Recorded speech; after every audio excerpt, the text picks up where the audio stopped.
Imagine stepping into the grand mansions of Millionaires' Row, where Cassie, under the guise of high society, spun a web of lies so intricate that even America's elite were ensnared.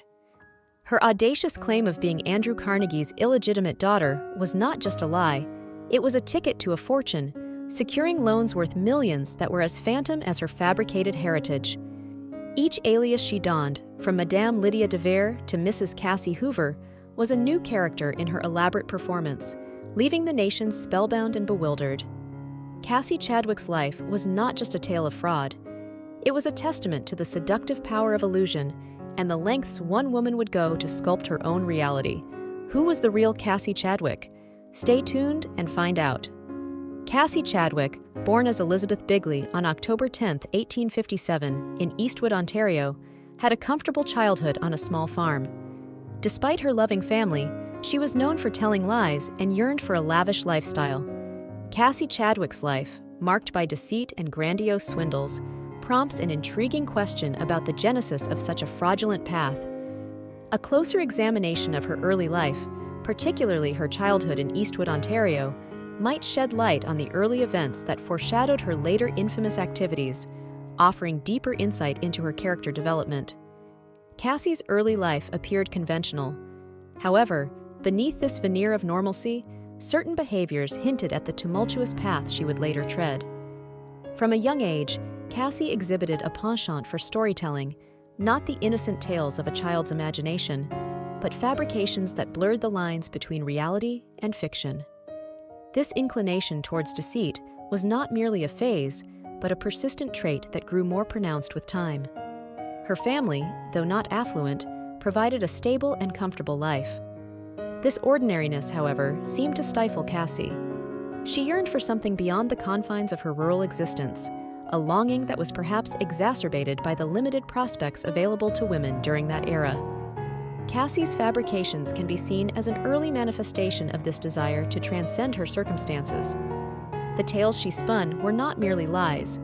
They were an escape, a way to momentarily step into a world more glamorous and exciting than her own. As Cassie grew, so did the sophistication of her deceptions. What started as childhood fibs evolved into elaborate schemes. Her first major fraud, the opening of a bank account with a forged letter of inheritance in Woodstock, was a bold move that demonstrated not just a willingness to deceive, but a nuanced understanding of the social and financial systems she sought to exploit. This act was not a spontaneous decision. It was a calculated move that required planning, foresight, and an astute assessment of human psychology. Her actions during these formative years laid the groundwork for her later scams. The skills she honed, a keen eye for vulnerability, a talent for persuasion, and a ruthless disregard for the consequences of her actions, became the tools of her trade. Cassie's early behavior also highlights a disturbing lack of empathy, a trait that is often characteristic of con artists.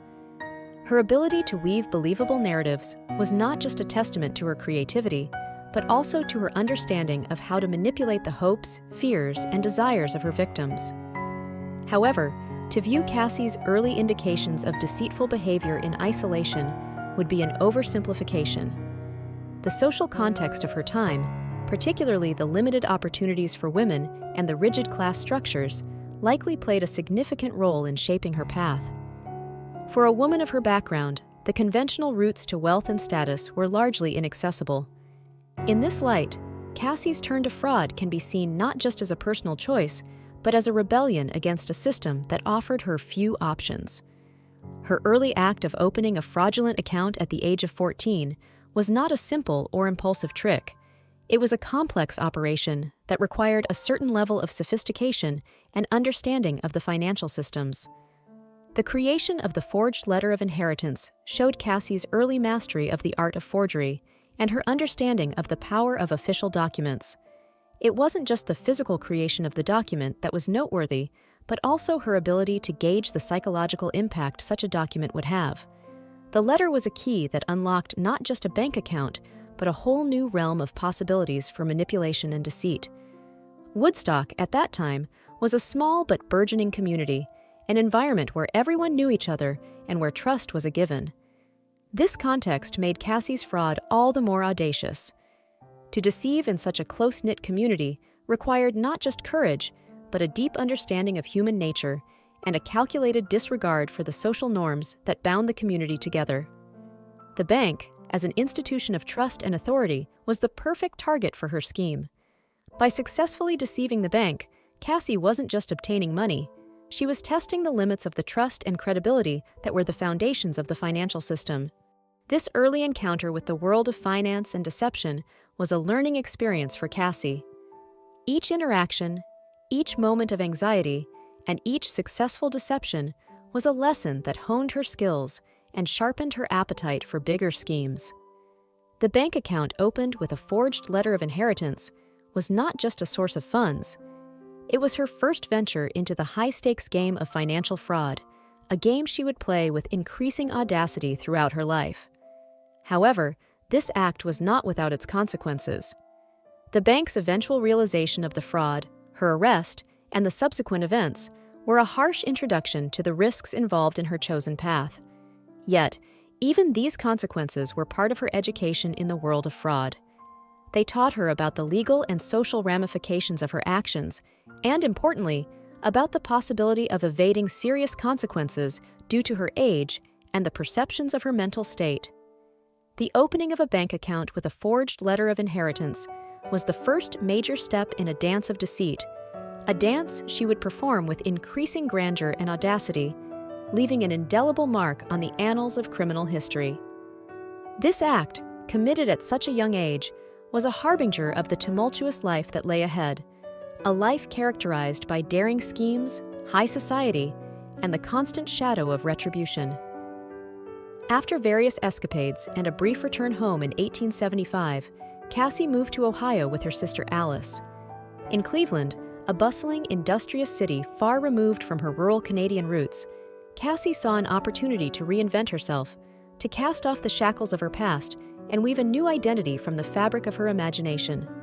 It was here that she adopted the alias Madame Lydia de Vere, a name that whispered of mystery and aristocracy, and embarked on an enterprise that played to the era's fascination with the occult, a clairvoyant business. This period was more than a change of name or profession. It was a masterful stroke of reinvention, a metamorphosis that leveraged the cultural zeitgeist. The late 19th century was a time when the mystical and the scientific collided, a time ripe with curiosity about the unknown, making a clairvoyant business not just viable, but potentially lucrative. The late 19th and early 20th centuries saw a surge in interest in spiritualism. People from all walks of life, including the educated and affluent, were drawn to mediums and psychics in a quest to communicate with deceased loved ones or uncover mysteries of the future. This societal trend provided a fertile ground for Madame Lydia de Vere's business to thrive. Cassie's success in this venture was not solely due to the popularity of spiritualism, but also her acute understanding of human psychology and her ability to perform convincingly. Her sessions would likely have been a mix of theatrics, intuitive readings of her clients' personalities and situations, and intelligent guesswork. She knew how to tell her clients what they wanted to hear, how to play on their fears, desires, and hopes, thereby ensuring their trust and continued patronage. Moreover, the clairvoyant business offered Cassie a network of clients and a level of respectability under the guise of Madame Lydia de Vere. The intimate nature of the sessions provided her with a wealth of personal information about her clients, which could have been used to her advantage in various ways, reinforcing her influence and control. It's important to note that while the business might have started as a means of income, it was also an integral part of Cassie's complex web of deceit. It provided her with the perfect cover, allowing her to maintain an aura of mystique and respectability while she planned and executed her larger fraudulent schemes. In essence, Madame Lydia de Vere's clairvoyant business was not just a testament to Cassie Chadwick's ability to capitalize on the trends and beliefs of her time, but also a reflection of her deep understanding of how to manipulate and exploit the societal and individual vulnerabilities for her personal gain. However, Cassie's ambitions were not confined to the ethereal realm of clairvoyance. She also dabbled in marriage. Her marriage to Dr. Wallace S. Springsteen under the name Lydia de Vere was a testament to her ever-evolving scheme of deception. This union was not just a romantic liaison, it was a strategic move, a calculated step towards embedding herself into the fabric of Cleveland society. Dr. Springsteen, a reputable physician, was her entry ticket into a world of respectability and social standing, a world far removed from her humble beginnings and shadowy undertakings. This phase of her life was a delicate balancing act, a dance on the tightrope of respectability and deceit. As Madame Lydia de Vere, she catered to the spiritual needs of her clients, spinning tales of the future and the unseen, while as Mrs. Lydia Springsteen, she played the role of a respectable doctor's wife, navigating the social intricacies of Cleveland society. These dual identities, though seemingly at odds, were both facets of her grand design, each serving a purpose in her elaborate game of deception. Yet, beneath the veneer of mysticism and respectability, the deceitful practices that had marked Cassie's life continued unabated. Her marriage to Dr. Springsteen would eventually crumble under the weight of her deceitful past. The revelation of her fraudulent activities, the publication of her wedding photograph in the local newspaper, and the subsequent unraveling of her carefully constructed world were not just personal setbacks. They were pivotal moments that highlighted the precariousness of her double life. Undeterred, Cassie, now known as Madame Marie LaRose, married again, this time to a farmer named John R. Scott. She secured her assets through a prenuptial agreement. The marriage ended, and Cassie's next public appearance was in 1899 when she was convicted of forgery and sentenced to 9.5 years, but released after 4 for good behavior. Cassie returned to Cleveland as Mrs. Cassie Hoover.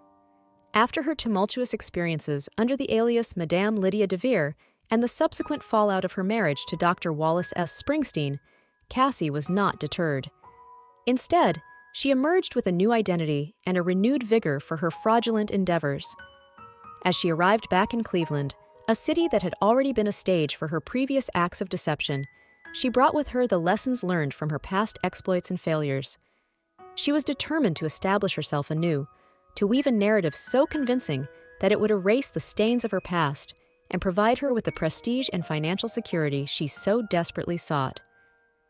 In this new guise, Cassie chose an enterprise that was both daring and reflective of the darker undercurrents of society at the time. She opened a brothel. This was not a venture of desperation, but a calculated move. The brothel was not just a source of income, it was a hub of secrets, a place where the rich and powerful mingled away from the public eye.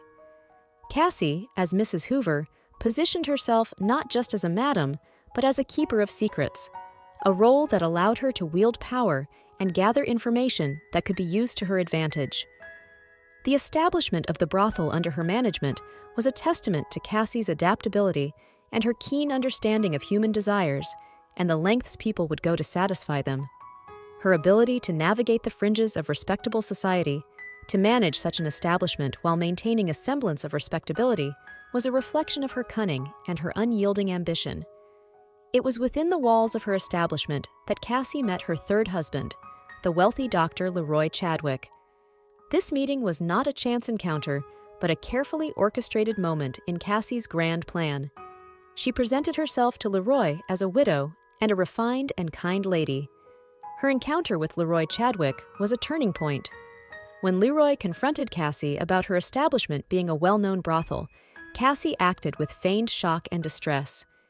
She vehemently denied any involvement in such an illicit business. Instead, Cassie claimed she was running a respectable boarding house for women. Her reaction and the narrative she constructed were strategic moves to distance herself from the disreputable nature of the business and to secure Leroy Chadwick's sympathy and protection. In fact, she feigned shock and distress, a performance that was so convincing that it prompted Leroy to offer her an escape from the life she was purportedly forced into against her will. This moment of vulnerability, whether genuine or an act of deception, was a masterstroke that endeared her to Leroy, setting the stage for their eventual marriage. Despite her luxurious lifestyle, Cassie craved more and concocted a massive scam, claiming to be the illegitimate daughter of Andrew Carnegie, one of the richest men in America at the time. The narrative was simple, yet incredibly bold. She claimed that she was Carnegie's illegitimate daughter, a secret he had kept hidden but compensated for through generous financial support. This false claim wasn't just a lie. It was a meticulously crafted narrative that she used to secure vast amounts of money from banks and wealthy individuals. To lend credibility to her claim, Cassie orchestrated a series of events and manipulations. On a visit to New York City, she requested one of her husband's acquaintances, a lawyer named Dylan, to accompany her to Carnegie's home. She then entered the house, pretending to have a meeting with Carnegie himself. In reality, she only spoke with the housekeeper, but upon returning, she dropped a forged promissory note worth $2 million, seemingly signed by Carnegie himself. Cassie told Dylan that, due to Carnegie's guilt and shame over their secret relationship, he had been providing her with large sums of money. She further claimed that she had more promissory notes worth around $7 million in her Cleveland home, and that she would inherit a staggering $400 million upon Carnegie's death. This fabrication was not just a story she told in confidence. It spread like wildfire through the financial markets. Banks, lured by the promise of being involved in the fortune of Andrew Carnegie, began to offer their services to Cassie. Over the next 8 years, she used this fabricated story to secure loans totaling between $10 and $20 million. Bankers were blinded by the potential returns, charging her high interest rates, but operating under the assumption that Carnegie, one of the wealthiest and most reputable industrialists, would ultimately cover the debts. Cassie's life during this period was one of unparalleled luxury. She bought lavish items and lived in extravagant style, all on the strength of a lie so audacious that questioning it seemed almost unthinkable. Her success hinged on the era's limited communication, the impeccable reputation of Andrew Carnegie, and the general reluctance to question the legitimacy of someone associated with such a powerful figure. Cassie's deceitful life unraveled when banker Herbert B. Newton called in a loan, leading to her arrest and trial. Andrew Carnegie denied any connection to her, and her husband sought a divorce and left the country. Cassie's actions had dire consequences, including the bankruptcy of the Citizens National Bank. On March 10, 1905, she was sentenced to 14 years in prison and fined $70,000. Cassie's health declined rapidly in prison, and she passed away at the age of 50. She was buried in the Episcopal Cemetery in Woodstock, Ontario, marking the end of her extravagant and tumultuous life. Join the conversation. Drop a comment to share your thoughts and insights. Don't forget to hit that like button and subscribe for more captivating content. Thanks for tuning in to Really Unreal. Join us next time for another fascinating true crime story. Stay curious, stay connected. Stay with Really Unreal.